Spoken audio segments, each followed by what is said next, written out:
there are so many people talking about this, and you might ask yourself, why do I need one more video to talk about the same issue? Well, this is just one more voice, and your voice matters too. Everyone needs to speak about this. This is not okay. As Maya Angelou would say, nothing will work unless you do. Nothing is going to change unless we change.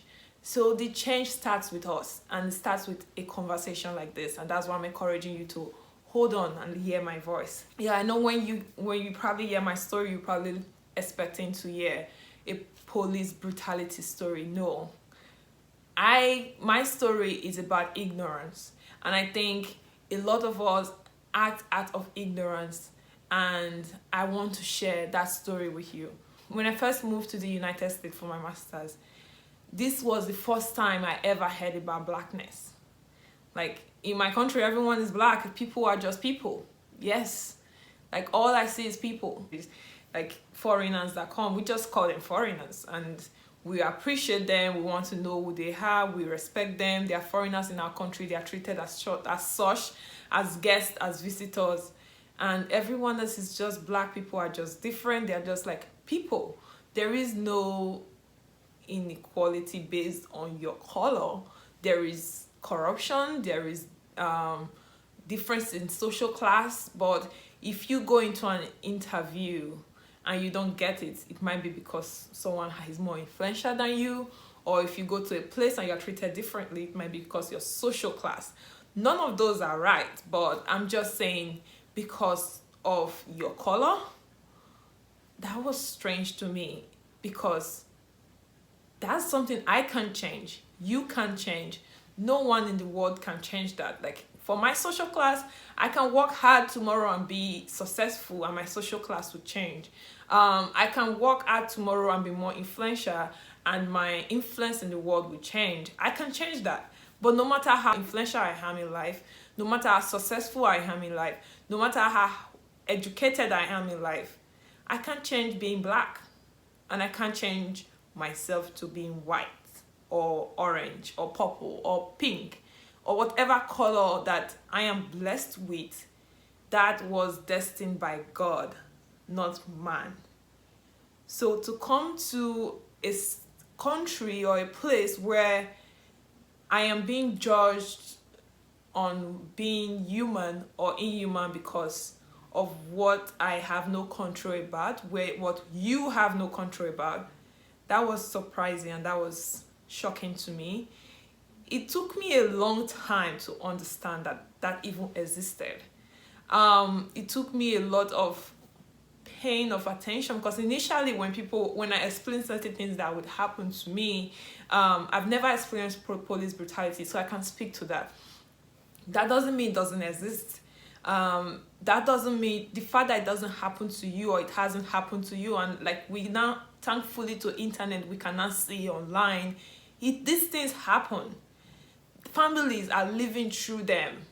Generations have lived through them, are living through them right now.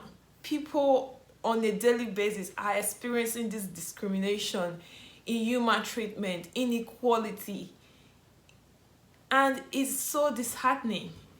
In my personal experience, I've never had that moment of discrimination with any law enforcement, but I do know that I've experienced the indifference, because initially I just was wondering what was happening, but when I go back and explain it to my mentors and people that knows more about this history, again, ignorance, they will be like, I think it's because you're black. I'm like, what does that mean?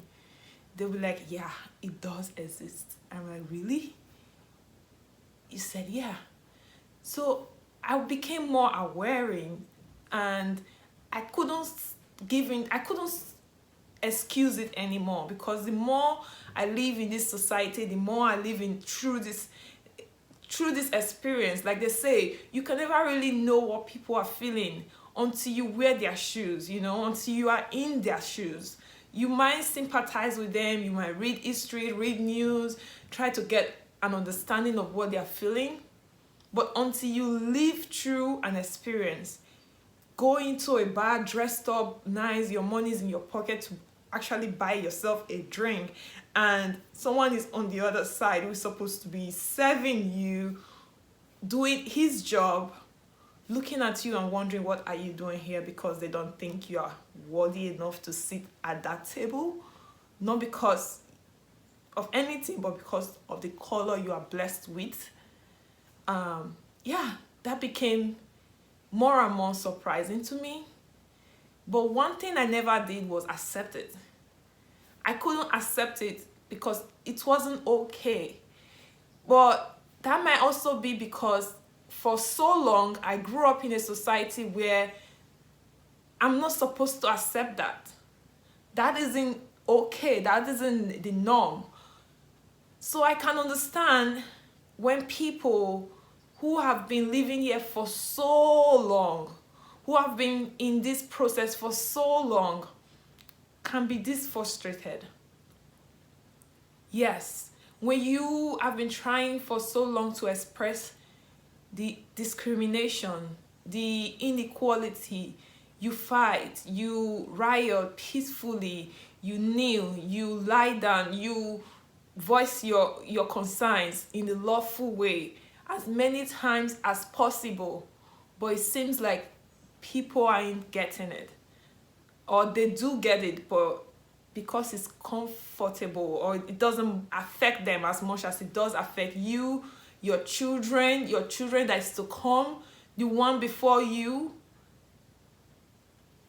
they don't get that. Then it's just another news, it's just another black man anger or something like that. According to Nelson Mandela, when a man is drained of the right to live the life they believe in, he has no choice than to become an outlaw. In as much as that is true, and that might be the case we are facing now with all the riot that is going on with the recent police brutality and the looting and the protest, let's not lose sight of the fact that these people have been protesting, and there are a lot of people protesting decently, peacefully, but some of them are also very frustrated. The law that they believe in, the life that they've lived and obeyed, is not obeying them, is not hearing them, is not listening to them. There's tendency to become an outlaw. That doesn't excuse their violence. That doesn't give them the right. As Martin Luther King would say, darkness cannot drive out darkness. Only light can. Hate cannot drive out hate. Only love can.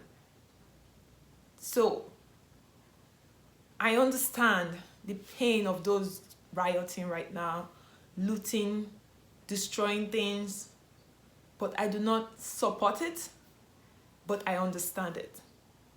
And I can't tell people how they feel, how to react, because I don't know their pain, I don't know their reasons, and I also know that there are millions of people who are doing this peacefully, and I stand with them because I can understand where they're coming from. And I hope you listening to this video can try to understand a little bit, can step away from the ignorance that I once had of saying that can be possible. Nobody can really discriminate you because of your color. Well, they can, they are. It's real, and it's painful, and it's an hopeless situation, and helpless situation, a frustrating one, because it's not something you can work towards changing. You are blessed with it. You shouldn't be thinking of changing who you are for anyone. And this discrimination, inhuman treatment, this oppression isn't just about color or a country like the state of America right now, or race. It is everyone and it's everywhere. In my country right now, there is a cry to stop rape. There is cry for justice, for police killing people out of no reason. They are supposed to be protecting us. There is no racism in my country, but there is inhuman treatment. There is injustice. And I'm sure there are many, many countries who are going through different level of oppression, different forms. It is a global cry beyond what's happening right now in America, that it's time for us to start seeing each other as humans, because we are humans, irrespective of your social class, your education, your color, wherever you are. First, you are human, and then you are everything else. So when you look at other people in the eyes, when you see people, see them for people, for human beings that can feel pain, that cry at night, that is only trying to live life, understand this life that nobody has a manual to. Let's try to understand each other first. Let's communicate. Yes, let's communicate with each other. Let's not assume, let's not judge by our own opinions. Let us start listening to each other, to one another. Step hearing each other's story. Where are you coming from? Who are you? What's your culture? That's beautiful. There's beauty in diversity. And I put up a post the other day that says, unity doesn't mean uniformity. It's true. We don't have to be equal. We don't have to be the same. We don't have to have everything unified for us to have unity. What's the fun in that? And then do you appreciate what you have? Why do I love America so much? Because of the diversity, because of the uniqueness, because of the opportunities, because of the love of culture. You can be in one country and you can get Spanish, you can get Europeans, you get Africans, you get Americans. We are all different, but we are all the same. Let's celebrate that. Let's focus on that. Let's love that. My dad was a police officer, and police officer in Nigeria, I don't know, given the amount of corruption, but my dad was a man of dignity and honor, and I grew up knowing that people could come to his door, neighbors, friends, people that he has known for 40, 30, 50 years, knock on his door because they know he was an honorable man. They could count on him. And I know there are a lot of law enforcement men and women in this country who are the same, who have taken the knee to join to speak against such injustice. And I want us to celebrate that, to see the beauty in that, because we are communicating. We are trying to see the beauty and the pain at the same time, because that's the only way we can address each other's pain.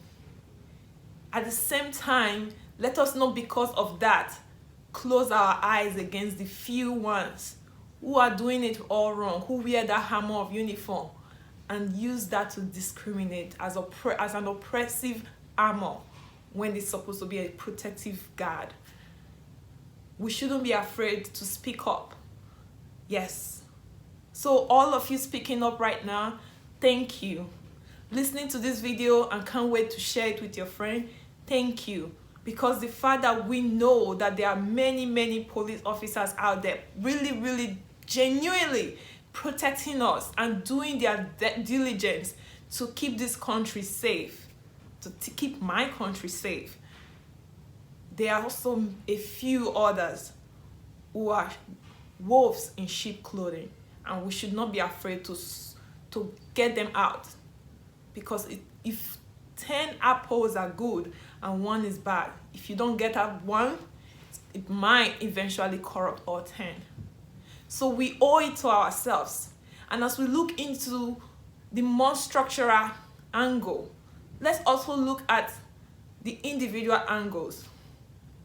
talking about leadership, when we are looking at police brutality, inhuman treatment, discrimination, oppression, is not just limited to that. It's seen in every sector. That's just one window. And I'm so glad that a social movement like this, that one video could remind us all what is good and what is evil, because this is what this is really about. Good is good and evil is evil. Reminding people that we know what's good and we know what's bad, and we can only stand for what's good. But also, let's remember that it's not just limited to police brutality. It's also in every sector. Corporate sector, churches, societal gatherings. Look at your circle of friends. Are you already very biased, or are you in denial that you're not being biased because of one reason or the other? It starts with us. Yes, Maya said that, Maya Angelou, nothing will work unless we do. When I speak of leadership, it's not just leadership in terms of policies. Yes, our policy needs to change. We need to have policies that shows that if you do the wrong thing, you will be held accountable, no matter who you are and what you are. But we also need to remember, you as a mother raising a child, no child is born a racist, no child is born an oppressor.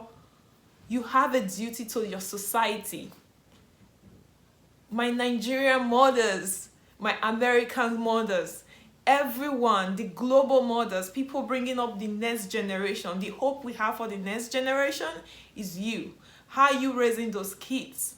Are you raising them with love, acceptance, understanding of self, and knowing to treat others just as well as they want to be treated? Or are you telling them that they are better than every other person? What seed are you sowing in that child? Because every man and woman standing today is a result of the seed that was sowed in them as a child. What are you sowing? The society is depending on you as a mother, as a father, to raise the next generation of leaders, to raise the next generation of youth, to raise the next generation of pastors. What kind of child are you raising? What seed are you sowing in them? And then we'll talk about like the schools, the teachers we hand over our children to when they leave home. They are all part of the instrument that we are using to shape the tomorrow's leaders. What are we teaching our children in school? Are we reminding them of our history? Do we want to go back to where we came from? I don't want to go back. I want to keep moving forward. We've made so much progress, but there's still a lot to be done. We need to teach our children the history of our country, where we came from. We need to start talking about these things. They need to make them understand why it's important to stay united, to stay together, to remember that we are all humans. And then church leaders, we all want to close our eyes and just say, God is going to fix this. No, the change starts with you and me. We have to be better Christians. We can't say because we are Christians, we are better than everyone else. But how? If you close your eyes and don't point out the wrong that's happening in front of you, you are just as bad as the person committing that crime. You're just as bad as the person doing that discrimination. Nelson Mandela said, it always seems impossible until it's done. So as we continue this outpour for justice, I want to encourage us to take the path of peace, take the path of love, but don't keep quiet. But most importantly, I want us to remember what we are fighting for: unity and equality, and to remember to start that with us and you, treating each other right, so that we can actually raise a better leader for tomorrow.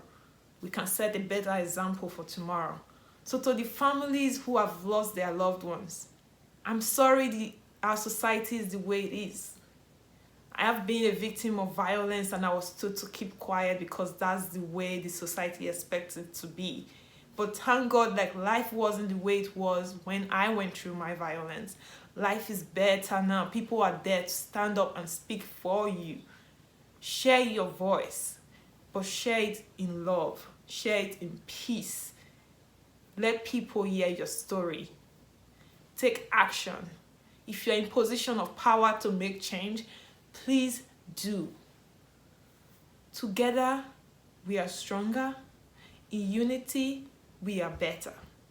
And I hope that peace reign in our society and justice is something that we get.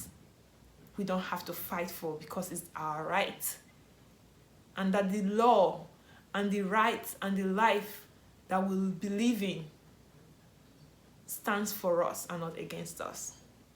And to all the people who are putting their voice out there, showing love to their neighbors, to their friends, to their colleagues, reaching out and being there and being the voice and standing in the gap and saying, this is a no, we refuse to accept that. So the religious group that is praying and interceding, thank you. We have made progress, but we are not there yet. Let's keep doing that because our voices matters and there is a change coming. It's not going to come until we do it. Thank you. Thank you for listening to this video, and I'm going to keep speaking, and I hope you keep speaking too. I'll see you again in the next episode. Again, my name is Gift Patrick, and this is a conversation with Gift Patrick. Thank you, and God bless you. Bye.